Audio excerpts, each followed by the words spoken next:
الرحيم يا أيها الذين آمنوا قوا أنفسكم وأهليكم نارا صدق الله العظيم.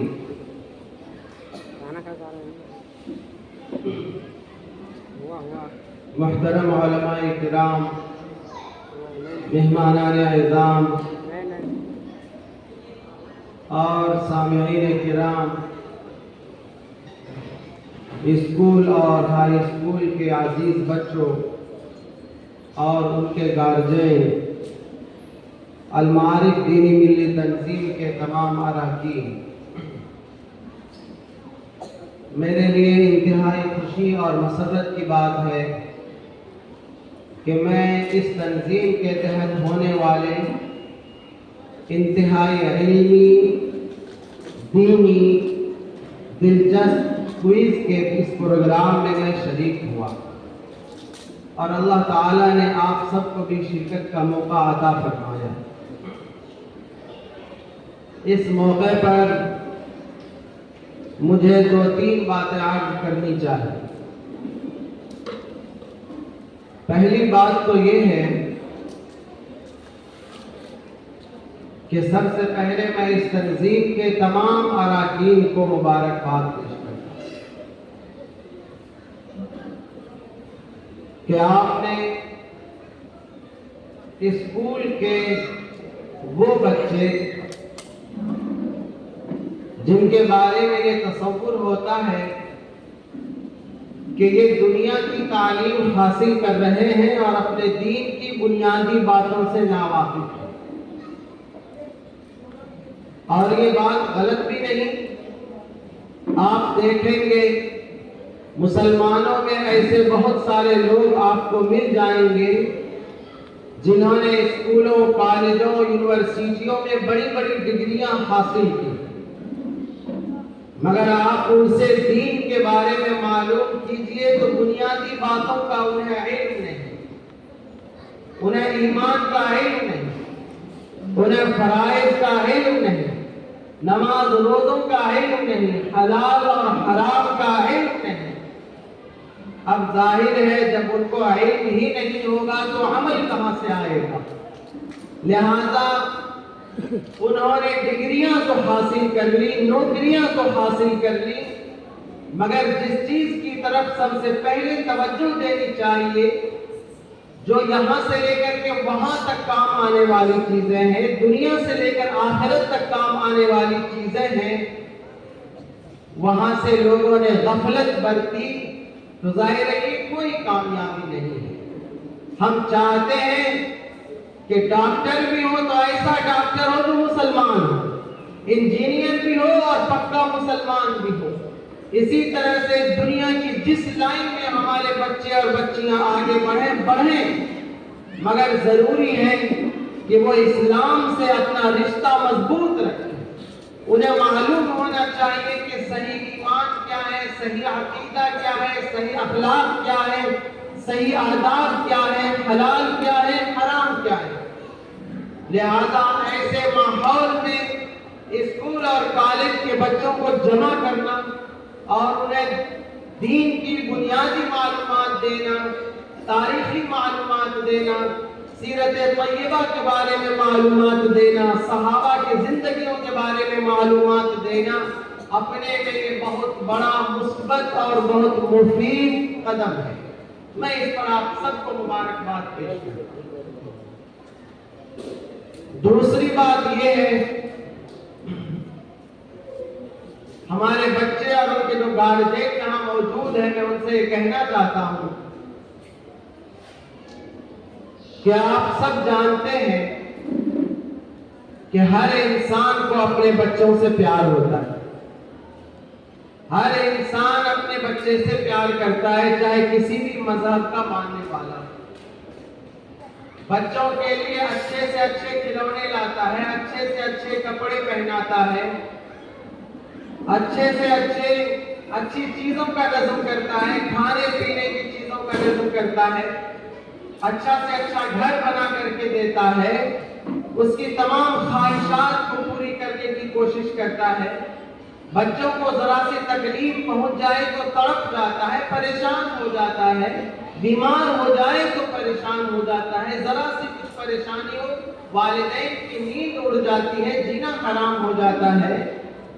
یہ جذبہ بہت صحیح ہے، مگر آپ ذرا بتائیے کہ آپ کا یہی لاڈلا بچہ اگر اللہ کی ناراضگی کا سبب کا مستحق بن جائے، آپ کا یہی لاڈلا بچہ کل جہنم میں گرنے کے لائق ہو جائے، وہ جہنم کے راستے پر چلتا رہے، آپ نظر سے اپنی آنکھوں سے دیکھیں کہ وہ بچہ جہنم کے راستے پر چل رہا ہے اور خدا نہ کرے کل جہنم کی آگ کا وہ ایندھن ہو جائے گا، تو کیا یہ آپ کو اچھا لگے؟ کیا یہ آپ کو پسند آئے گا؟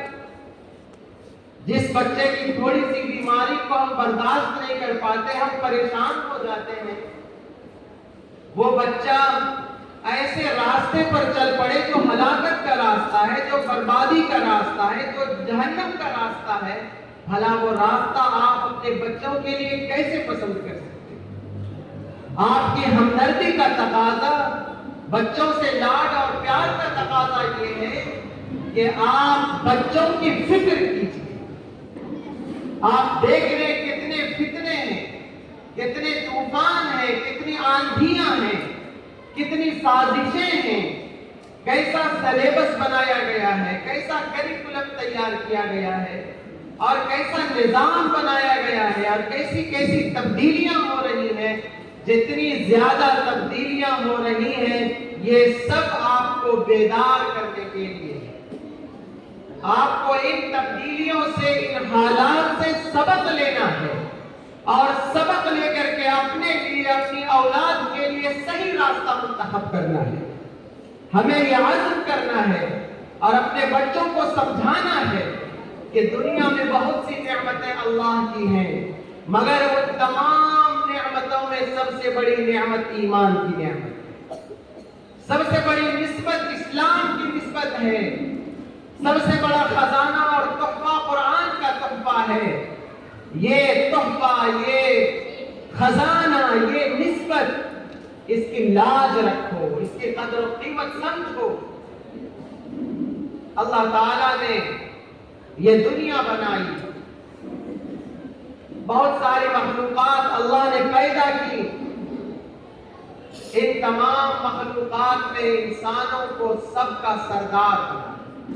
انسان اشرف المخلوقات ہے، انسان مخدوم ہے، انسان راجہ ہے، اور جتنی چیزیں دنیا میں مخلوقات ہیں، جتنی چیزیں پائی جاتی ہیں، سب انسان کے لیے بنائی گئی ہیں، سب انسان کے لیے خادم ہیں، سب انسان کے لیے نوکر کی حیثیت رکھتے ہیں۔ انسان راجہ ہے، بادشاہ ہے، اور ساری چیزیں اس کی پرجا ہیں، اس کی خادم ہیں، اس کے نفع کے لیے ہیں۔ جب انسان اس ایمان کی نعمت سے محروم ہو جاتا ہے تو اپنے سر کو اپنے سے زیادہ گھٹیا چیزوں کے سامنے سر ٹیکنے لگتا ہے۔ وہ بھول جاتا ہے کہ میں مخدوم ہوں، وہ بھول جاتا ہے کہ میں اشرف المخلوقات ہوں، میرے لیے کائنات بنائی گئی ہے، کائنات میں تصرف کرنا، کائنات کو چلانا میرے ہاتھ میں ہے۔ مجھے تو پہاڑوں کو تراشنا ہے، مجھے تو دریاؤں کو چیرنا ہے، مجھے تو کائنات کی ساری چیزوں کو اپنے نفع کے لیے استعمال کرنا ہے۔ مگر جب ایمان سے محروم ہو جاتا ہے تو اپنے سے گھٹیا چیزوں کے سامنے سر ٹیکنے لگتا ہے، اپنے سے گھٹیا چیزوں کے سامنے فریاد کرنے لگتا ہے، اپنے سے گھٹیا چیزوں کو اپنا دین، مذہب، عقیدہ بنا لیتا ہے۔ یہ ایمان سے محروم ہونے کا نتیجہ ہے۔ اس لیے بزرگوں اس کی فکر کیجیے، تعلیم کے لیے آپ سب متوجہ ہوئے۔ اپنی اولاد کی فکر آپ کیسے کریں گے؟ تعلیم کے ذریعے کریں گے۔ آپ کی ذمہ داری ہے کہ اگر آپ کے بچے اسکول کالج میں پڑھتے ہیں تو آپ ضروری ہے کہ آپ ایسے اسکول اور ایسے کالج میں داخلہ کرائیے جہاں پر علم کے ساتھ ساتھ ان کو دینی تربیت بھی نصیب ہو۔ ایسی جگہ ان کو پڑھائیے جہاں پر علم کے ساتھ، تعلیم